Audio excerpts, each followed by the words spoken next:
Hello everyone, আমি নাহিন। এটা আমার ডেলি ভ্লগ। জীবনের সবচেয়ে বড় এক্সপেরিমেন্ট করেছি এই ভ্লগে। আমি জীবনে প্রথম ট্যাটু করেছি এবং এটা একটা অসাধারণ এবং খুবই পেইনফুল এক্সপিরিয়েন্স ছিল।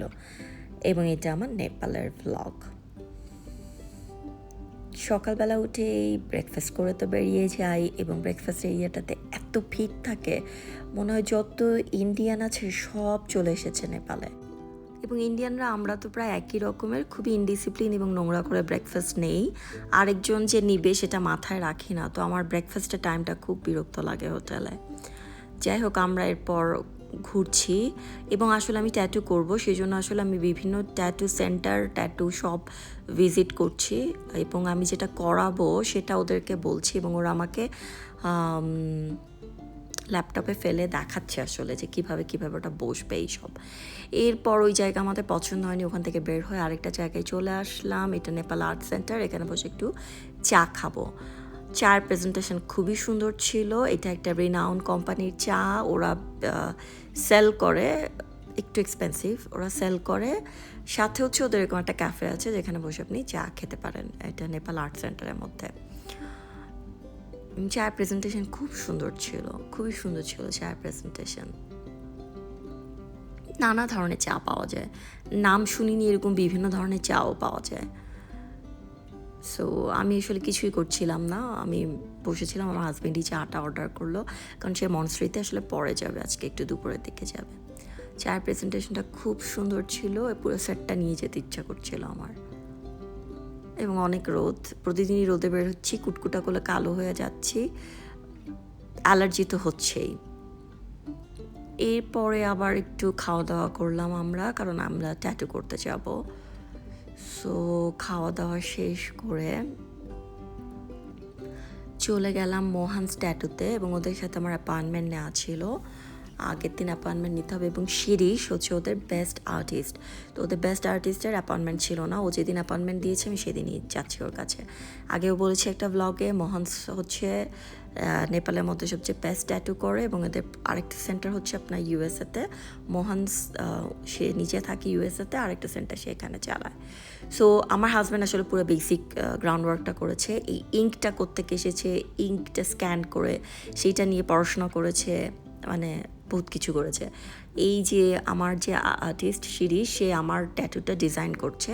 আমি ল্যাভেন্ডার করতে চেয়েছি, তো সেইটা ডিজাইন করে আমার হাতে অনেকবার বসিয়েছে স্টিকারের মতো। এটা হচ্ছে মোহান্স, তার অনেক ধরনের নিউজ এসেছে বিভিন্ন পত্রিকায়। তো যা বলছিলাম, বসে ও আসলে স্টিকারের মতো করে বসিয়ে আমার ট্যাটুটা দেখেছে যেটা পজিশন কেমন হবে, এই পজিশনে আমি চাই কি না। এরপরে আমি ফার্স্টে বসেছি, আমার হাতে মেডিসিন লাগিয়ে এটাকে ক্লিন করে নিয়েছে, একটু রেজার দিয়ে শেভ করে নিয়েছে যদি কোনো লোম বা কিছু থাকে, ছিল না যেহেতু আমি আসলে ওয়্যাক্স করি। সো সে এগুলো ভালো করে মুছে টুছে নিয়ে এরপর আমাকে দাঁড়াতে বলল। দাঁড়িয়ে আসলে আমার হাতের ট্যাটুটা বসিয়ে, স্টিকারটা বসিয়ে সে আসলে মেজারমেন্টটা নিচ্ছে যে কতটা লম্বা হবে এবং বারবার বলছিল যে খুব ছোট যদি তুমি চাও তাহলে কিন্তু ডিটেইলিংটা পাবা না, তোমাকে একটু সাইজে বড় করতে হবে, তাহলে তোমার ডিটেইলিংটা আসবে। এবং আমার হচ্ছে প্রত্যেকটা আর্টই কিন্তু সুন্দর হয়, সেটা হচ্ছে ডিটেইলিংয়ের উপর ডিপেন্ড করে যে ডিটেইলিংটা কেমন। তো আমরা এটা নিয়ে আসলে এত গ্রাউন্ড ওয়ার্ক করেছি এই কারণে যে আমার খুব ভালো আর্টিস্ট হতে হবে এবং আমার ট্যাটুর ডিটেইলিংটা অনেক সুন্দর হতে হবে। আর যেহেতু শেড থাকবে ট্যাটুতে, সেই শেডটা খুব ভালো মতো আসতে হবে। ট্যাটু আসলে করলে তো হয় না, করতেই পারেন আপনি যে কোনো জায়গা থেকে, এটা যদি ফিনিশিংটা খুব সুন্দর না হয় তাহলে দেখতে ভালো লাগবে না। এবং ইঙ্কটা তো আসলে আপনার ব্লাডের সাথে মিশে যাবে, সো ইঙ্কটা ভালো হওয়াটা খুব জরুরি। কোন জায়গা থেকে ইঙ্কটা আনা হয়েছে ইম্পোর্ট করে, সেটা আসলে একটা গ্রাউন্ড ওয়ার্ক করে নেওয়া হয়েছে যে কোথা থেকে আসছে। মানে বেসিক্যালি অনেক কাজ ছিল এই ট্যাটু করার পেছনে। এরপর প্রথম যখন মনে করেন সুইটা সে দিল, কলিজাটা আপনার গলা দিয়ে মুখ দিয়ে বের হয়ে আসবে, অসম্ভব পেইনফুল প্রসেস। যে বলে যে পেইনফুল না, সে কেমনে বলে আমি জানি না। মানে আমার কিন্তু ব্যথা সহ্য করার এক্সট্রিম ক্ষমতা আছে, আমি প্রচণ্ড ব্যথা সহ্য করতে পারি, বাট এটা খুবই পেইনফুল। এবং দু একজন যারা ট্যাটু সেন্টারে ছিল, যাদের আগে ট্যাটু করেছে, দু একজন ফরেনারের সাথে আমি কথা বলেছি যে কোথায় কোথায় ব্যথা লাগে এবং কেমন ব্যথা লাগে। সবাই বলছিল যে হাতের এখানে যে জায়গায় তোমার শক্ত মাংস সেখানে ব্যথা কম লাগবে। যেমন আমার নাভিতে করার খুব ইচ্ছা আছে, কিন্তু নাভিতে করতে গেলে যেটা হবে যে অসম্ভব নাকি পেইনফুল। আমার যে আর্টিস্ট শিরিষ, ও আমাকে বলছিল যে প্রচণ্ড পেইন, ওই পেইনটা তুমি বেয়ার করতে তোমার খুব কষ্ট হবে। এইটাও পেইনফুল, কিন্তু এইটার কষ্টটা তুমি বেয়ার করতে পারবা এবং একটা পর্যায়ে যে এটা তোমার সহনীয় মনে হবে।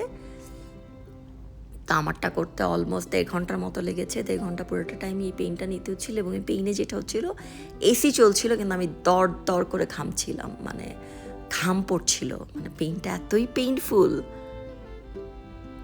প্রথম কতক্ষণ আপনার মনে হয় আপনার জানটা বের হয়ে যাবে। এবং এরপরেও আমাকে বলেছিল যে প্রথমে সুইটা দেওয়ার পর আস্তে আস্তে কমে যাবে। তারপর থেকে পেইনটা আরও বেড়ে গেল। তখন আমি জিজ্ঞেস করলাম, তখন বললো যে এটা আসলে আমি এখন ডাবল করছি, লেয়ারটা ডাবল দিচ্ছি, এই জন্য আরও পেইনফুল। মানে অসম্ভব পেইনফুল ব্যাপারটা। তো যাই হোক, ফ্যাশনের জন্য, ভালো লাগার জন্য, নিজেকে সুন্দর দেখানোর জন্য অনেক পেইন কিন্তু আমরা নেই, এটা আরেকটা পার্ট তার। এবং আমার ট্যাটুর ফিনিশিংটা খুব ভালো হয়েছে। আমার ট্যাটুটা করতে লেগেছে 7,500 রুপিস। আমি ওকে 1,000 টাকার টিপস দিয়েছি, মানে রুপিসের, সো 8,500 রুপিস বলা যেতে পারে। এরপর আরও কিছু জায়গায় আমার ট্যাটু করার ইচ্ছা আছে, বিভিন্ন দেশ থেকে করব। তো এটা পরের জায়গায় চিন্তা করব কোথায় করব, কী করব। যাই হোক, এবং ট্যাটু করলেই কিন্তু হয় না, এটার অনেক প্রসেস আছে। এরপরে ও আমার হাতটা একটা প্লাস্টিক দিয়ে মুড়িয়ে দিবে, র্যাপার দিয়ে, কারণ হচ্ছে যাতে রোদ বা পানি না লাগে। এবং এটা খুলতে হবে একদম আমার 5-6 ঘন্টা পরে। তারপর বলছে হালকা পানি দিয়ে মুছবা, তখন কালারটা একটু উঠে আসবে। তারপর একটা ক্রিম দিয়েছে, এই ক্রিমটা লাগাতে হবে। এটা একটা ভিটামিন এ এবং ডি সমৃদ্ধ একটা অ্যান্টিসেপটিক ক্রিম টাইপের একটা ক্রিম। এবং যেটা করতে হবে প্রায় 14 দিন। এখানে খুব একটা পানি লাগানো যাবে না, খুবই হালকা পানি গোসলের সময় লাগাতে হবে। এরপর ক্রিমটা আমাকে সকালে বিকালে দুবার লাগাতে হবে। রোদে যাওয়া যাবে না, সোয়েটিং হওয়া যাবে না, ঘামতে পারবো না, আর হচ্ছে পানি লাগাতে পারবো না, সুইমিং করতে পারবো না।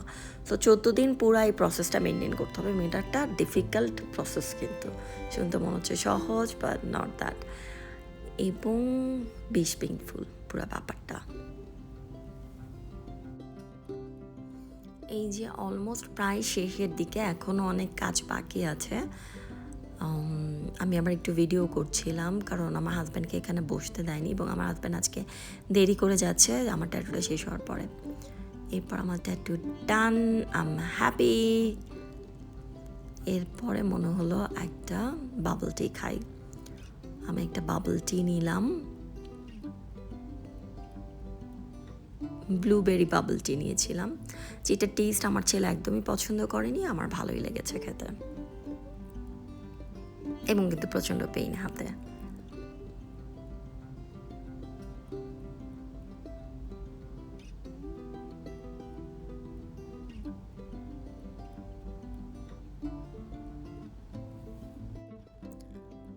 ড্রিঙ্কটা খেয়ে নিলাম। এবার আবার একটু শপিংয়ের জন্য হাঁটাহাঁটি করব। ঢুকে গেলাম আরেকটা গলির মধ্যে। এখানে আমার ছেলে আবার একটা পপসিকল নিল। পপসিকলটা খেতে খুবই মজা ছিল। এগুলো কিন্তু সবই খুবই এক্সপেন্সিভ, মানে 400-500 টাকা আপনার এই একটা জিনিস কিনতে, রুপিস আর কি, বেরিয়ে যায়, নেপালি রুপিস। মোটামুটি এগুলো জিনিস ভালো এক্সপেন্সিভ।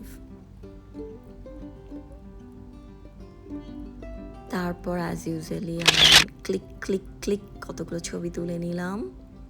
পেইন কিন্তু আছে, মানে সময় যাচ্ছে, পেইন কিন্তু বাড়ছে আসলে, যদি আমি কোনো পেইন কিলার বা কোনো কিছু নিই। এরপর আমরা এই দোকানটায় আসলাম এবং খুবই অবাক হলাম, এই দোকানে সব কিছুই হচ্ছে আপনার মানে পাতা দিয়ে তৈরি করা। অবভিয়াসলি এই যে এটা হচ্ছে গাঁজার পাতা দিয়ে তৈরি করা টি শার্ট।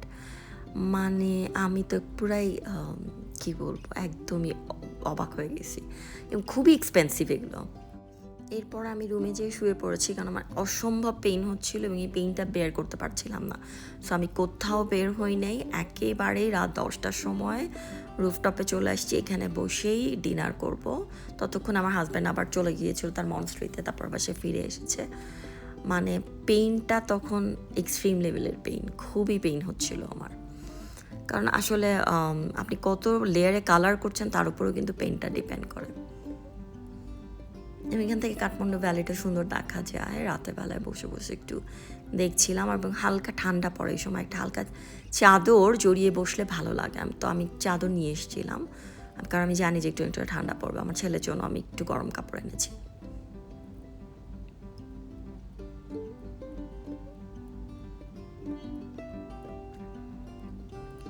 এরপর আবার আমরা বাবা গনুশ বা বাবা গণেশ এরকম কিছু একটা খাবার অর্ডার করলাম, সাথে হচ্ছে ভেজিটেবল ফ্রাইড রাইস, এবং এই বাবা গণেশটা তৈরি করা হয়েছে বেগুন আর কিছু ডাল ডাল দিয়ে।